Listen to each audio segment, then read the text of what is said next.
in our first series of week number 4. Very important series if you're the Wolverines. In fact, I mean, look, it's fair to say it's an important series for every single team playing today just because of how close the standings are. Yeah, that T57 Heavy is just absolutely pumping out the damage, and that was absolutely huge between him and Flaming and Sir Robin. That was a great takedown as well of Magic Shells. Excellent, excellent play. Now that basically 2 1v1s would basically decide as to who could actually come out the victor. Wolverines, surprisingly, actually coming out successful out of this one. 13 seconds left here for the reset. Who's going to get it for the Matildas? No one, it looks like, and I think that might actually be Wolverines potentially swindling themselves a victory. Flaming, get around that corner, he's done it. This is not fair. This is a 1-on-4. Yeah, 1-on-4, but this should still generate just about enough time for the T57s to come around. The IS4s, Sir Robin and the S-Conk. Yes, it'll still be a tank deficit, but I mean, look at the sheer amount of the heat rounds that can now be just dumped literally free of charge. And this is just your perfect Wolfpack mentality from Matildas, roaming around the map as 5, or in this case, I guess really as 4. Wolfpack doing what he wants to do as the lone wolf, but they're isolating tanks, and Wolverines aren't really doing anything about it. I think they didn't expect for the Matildas to get as fluid and as quick on the decision making as they thought things would go. AVP really needs to connect here onto Magic Shells. If he doesn't, I mean, again, another missed shot. Magic Shells, he's still a gun in the game, even if that's not required at this point, I think, from the Wolverines. Bolognese is getting pretty low. Starting to get a little bit tight for Matildas here. You got 2 tanks down to a 1 shot. Toddy bounced one off the front of the IS-7 as well. So somehow Bol's still alive for so long, I don't know. And obviously on the defense, Whippet's just going to drive the pace. Doesn't need to do anything apart from leave. Sure, Spencer will die, probably. But if he gets one more shot into AVP, even if he doesn't, it's pretty clutchable for Whippet in the 1v1. That should still be a nice finishing shot. Yeah, perfect aim. Yeah, AVP exactly. and missing a shot. That's a second shot. Whippet, what are you doing, buddy? Like, you can't lose this 1v1 if you're Whippet. That would be very embarrassing.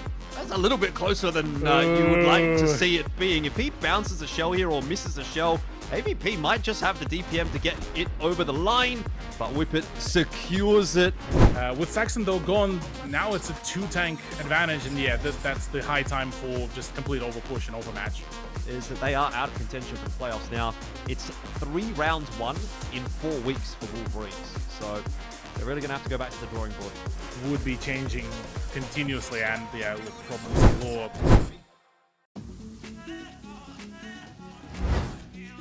We head on to Ghost Town already. A couple of super heavies in the mix you can see there for Sentinels. They do love to go toward the super heavies on any of these city maps. I mean, that's a good initial trade for ActionX, but they've got to continue to push the issue. So far, not doing a bad job. I mean, that super conk is coming into play. You can see those shots coming through from the back, but if they continue to push forward here and isolate Cindy, then maybe they just take that super conk out of the fight. I don't think he can really save speed, though. So Rainbow and Dell are now basically in a 2v5. Returned is trying his best to W key into this engagement, but I don't think it's going to matter. He's not going to get there in time. Both of these teammates are going to go down really before Returned is even going to be able to basically fire a shot. Sure, he'll get one in onto CJ on that cross, but just look at Rainbow's HP. 768. He's out of the picture. He's on fire as well, if it couldn't get any worse. Quick and concise as well, gotta say, from ActionX. Very decisive sort of set of moves that they've performed. All right, CJ just got spotted as well by the 50B off Adele, so that could be a big farming point. But in comes the actual push towards the flag, and a lot of bleed towards Donga without a whole lot of response either. Still kind of keeping it in the mix. You got Lightning Man, very healthy, speed's on fire. He's taken down by Rowendi. And Sentinels, well, I think they're pretty much out of the picture now, aren't they? It was hanging in the balance for a moment, but very quickly ActionX have established that crossfire, and Sentinels will say bye-bye to Ghost Town. I mean, if Dell can be isolated here and finished off with minimal losses, this could be great. But I mean, Trax already being on 600 HP could mean a bit more problems. And in comes the actual push, sort of in the form of Matilda-esque sort of play from Sentinels. Well, they still have a fairly healthy mouse, so seeing as Lightning Man just went sub 1k. I mean, there's still a slight opportunity for that comeback, but yeah, you are very much correct. Things are looking very, very dire here. Yeah, speed is only on 8 HP, it's just about to be finished off. Yeah, this is looking like a clean wrap-up. And yeah, look, for Sentinels, yet another rough gig, rough game. Don't see it happening.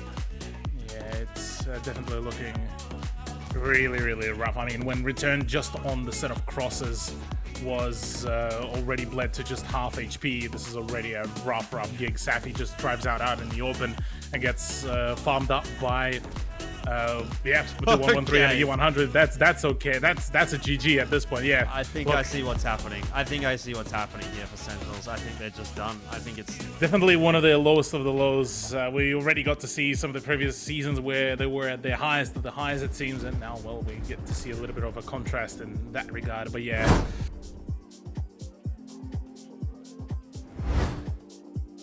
Off to the races as we head on to Sand River.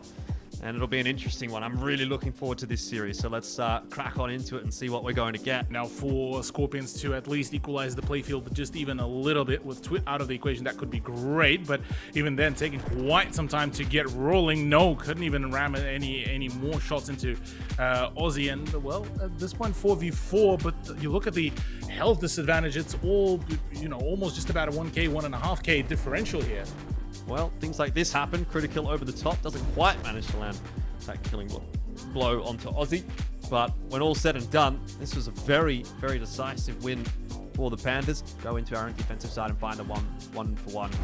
Once again, seeing some rather unusual choices, or rather very rare choices. The Udes, the Kranwagen coming around. I think Scorpions have to be a little bit aware of that cap timer, because JT's definitely not getting the reset. He'll die probably before he gets there.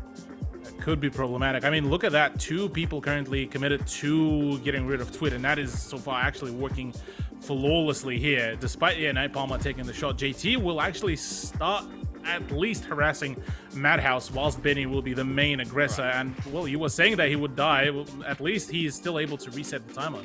JT on the reload here. He's just going to leave Benny for dead, basically. That's not very fair. But it is going to give JT at least another one shot in. Yeah, at this point, it is basically all done and dusted, unless, again, a magical ammo rack on somebody like Russian comes around, which, again, highly dubious.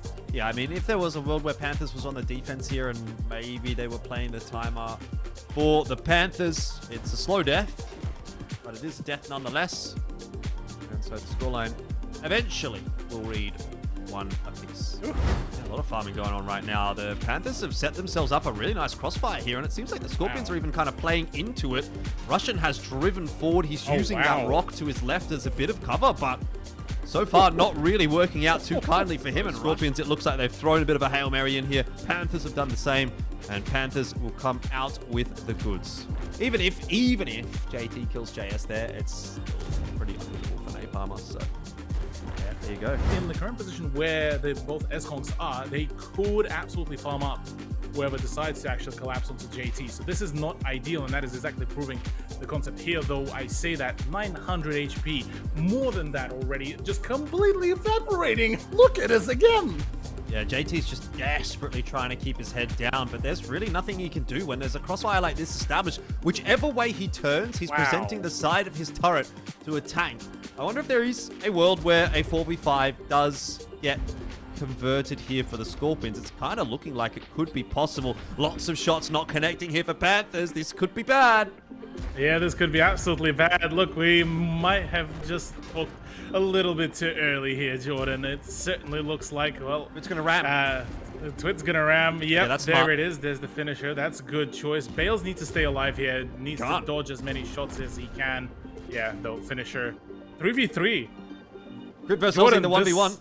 That could be huge as well. Who gets the next shot through? It's going to be Crit to beat Aussie. So that should be that. The Panthers, they just were a little bit too hesitant maybe in that push. Crit's going to run right into Napalmer, who might even just BM this and go for the ram kill. He's going to do it. He's going to try. Yeah. E5 is the choice already from Scorpions, which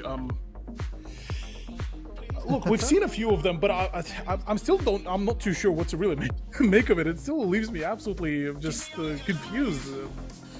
Bit of a stalemate, really. The beautiful part for Panthers is they don't, per se, have to really do much. As long as they're keeping good coverage on both sides, they can collapse on either or. The beauty of the defense for Thunder is that both of the flags are in fairly decent reach. Twit's going to start to suffer, but now we're getting cap pressure down south as well. And Benny from the northern side is going to be the linchpin, I suppose, in that super conk. Lots of damage can still come through from that. You got 50 seconds on the cap, 1 minute 25 for Scorpions to make this one work. It's still looking pretty dire for the attacking side, but maybe, just maybe, Scorpions can find a way with this crossfire they've established to kind of swindle something. Full on collapse. JT should be the one to get finished off here. Madhouse, look at that. The sheer amount of HP that just dipped away from him. And yeah, look, I think Scorpions might actually still be able to itch away this this one round on Tundra, and well, they're the ones to cop the 2-pointer. Playing ring around the rosy right there on the house, but look, I gotta say, I don't know that Russian and Napalmer will be able to get the better of JS. Like, they're getting some good damage in there, but 26 seconds here. Can JS somehow find a way to survive?